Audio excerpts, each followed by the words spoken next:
negara gua jadi bangkrut banget. Inflasinya aja sampai 33%. Terus banyak pengangguran sekarang, apa-apa mahal. Terus usaha mandiri juga lesu, nggak ada yang beli. Masih mending negara gua inflasinya 68%. Semua bisnis di sini nggak lancar, tutup. Satu-satunya bisnis yang masih lancar itu cuma transplantasi rambut buat orang botak. Negara kalian itu lebay. Kita aja inflasinya sampai 288%, biasa aja. Masih menang Piala Dunia. Makan tinggal makan, ngambil di tempat sampah. Kita juga nggak kerja lagi, tinggal santai di rumah. Ya, udah stres deh. Moga kita nggak kayak gitu ya. Iya, amit-amit kayak gitu. Untung tinggal di Indonesia. Inflasinya cuma 3%. Bu, beli permen 1000. Dapat 10 kan permen 1000? Beli permen 1000 dapat 10. Tahun kapan itu, Sekarang permen itu 1000-nya dapat 3. Ya udah, ambil 4 deh 1000. Kesian gua lihat lu. Kok mahal ya permen sekarang? Ya apa-apa tuh emang mahal sekarang. Di Cina punya tangga besar loh. Itu panjangnya 8.800 km. Itu dibuat untuk melindungi Cina dari bangsa-bangsa barbar macam lu orang. Bercanda om. Lihat, kita punya Colosseum. Itu sistem kubahnya rumit dan punya 50.000 untuk menampung penonton yang akan menonton gladiator zaman dahulu. Di Peru punya peradaban Machu Picchu dari suku Inca. Ini juga sering disebut kota di atas awan karena berada di ketinggian 2.350 meter di atas permukaan laut. Negara-negara lain juga punya keajaiban dunia kayak Great Wall di Cina, terus Taj Mahal di India, Petra di Yordania, Chichen Itza di Meksiko, dan Christ the Redeemer ada di Brasil. Alah, di Indonesia juga ada keajaiban dunia namanya Borobudur, tapi ya dulu, sekarang nggak masuk lagi. Mana pernah Indonesia masuk 7 keajaiban dunia? Lah, di buku SD gua dulu ada, di Atlas juga ada. Gak pernah punya tahu Indonesia? Ada, gak ada, ada, gak ada, ada. Googling coba, ada nggak? Awas dulu ya kalau ada. Kok nggak ada?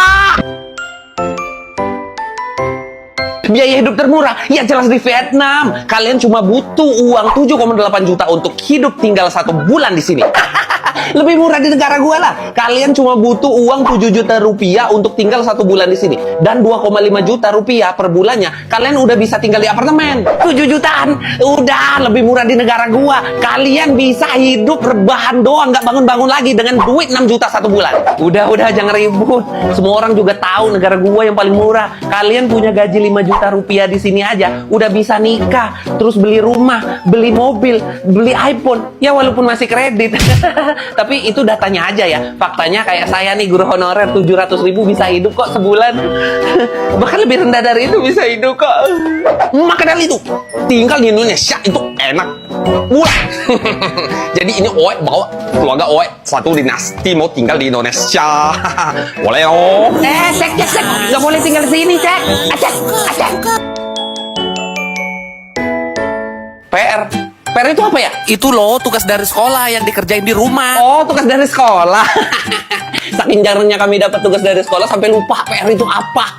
Kami jarang sekali dapat PR dari sekolah. Tapi kalaupun dikasih, kami rata-rata hanya menghabiskan 2,8 jam per minggunya untuk mengerjakan PR. Hampir sama seperti di Finlandia, karena kebutuhan kami akan pendidikan sudah sangat tercukupi di sekolah, jadi kami hanya menghabiskan waktu sekitar 2,9 jam per minggunya untuk menyelesaikan PR. Bahkan tidak ada PR sama sekali. Di Jepang banyak banget PR-nya. Rata-rata kami menghabiskan waktu 3,8 jam per minggunya untuk mengerjakan PR. Ya, walaupun tidak setiap minggu, tapi biasanya PR yang paling banyak itu setelah liburan. Kami selama liburan mengerjakan PR dan dikumpul setelah liburannya. Selamat pagi anak-anak, ibu kasih PR aja ya. Buka halaman 73, kerjain soal pilihan gadanya 1-25, terus esainya 1-20 ya. Bu, Apa?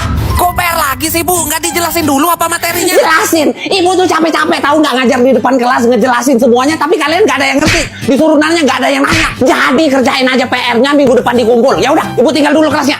Jangan ribut. Negara paling ramah di 2024 menurut Yahoo Finance. Di urutan pertama adalah, iya jelas negara gua dong. Soalnya udah terkenal banget tuh dengan keramahannya. Ya, negara saya sendiri, Uni Emirat Arab. Kok enggak sih nomor 1? Ya udah nomor 2 deh. Yang kedua, Malaysia. Kok Malaysia sih? Perusahaan menyambut wisatawan, ekspatriat, dan menyambut imigran. Kita lah yang utama. Bang, 1, nasi kandarnya pakai lem sheng. Oke, nomor 3 nih kayaknya. Nomor 3, negara kami, Vietnam. Gak juga. Masa nomor 4? Berikut daftar lengkap negara paling ramah di 2024 menurut Yahoo Finance. Kok 15 besar aja nggak masuk sih, gimana ini? Soalnya di negara lu ada mereka tuh. Ih, saya ramah kok. Belum lagi kalau ada turis, orang kalian suka mahal-mahalin harga. Pokoknya negara gua yang paling ramah. Negara paling pintar di dunia, ya jelas Jepang. Dengan rata-rata IQ penduduknya di angka 106,48. Kami akan membuat Gundam. Emang ya, gila sama pinter tuh beda-beda tipis. Oh ya, angka rata-rata IQ penduduk Taiwan itu di angka 106,47. Ya udah, saya pamit pulang dulu ya. Negara kami super sibuk, jadi kami sudah terbiasa seperti itu. Angka rata-rata IQ penduduk Singapura itu ada di angka 105,89. Itu mulu. Wah, ini salah datanya nih pasti. Orang Indonesia itu kan banyak pinter-pinter. Jadi manajer di luar negeri banyak. Terus Pak Habibie aja bikin pesawat. Misi kak, Iya, ada apa ya? kita mau nawarin bisnis nih kak. Bisnis apa nih? Kakak deposit 2 juta aja bisa balik modal ratusan juta. Oh, saya ini pinter loh. Nggak gampang Udah dibodoh-bodohin. ada yang kebeli kapal pesiar loh kak, ikut bisnis kita. Ada yang kebeli mobil. Demo. ada yang-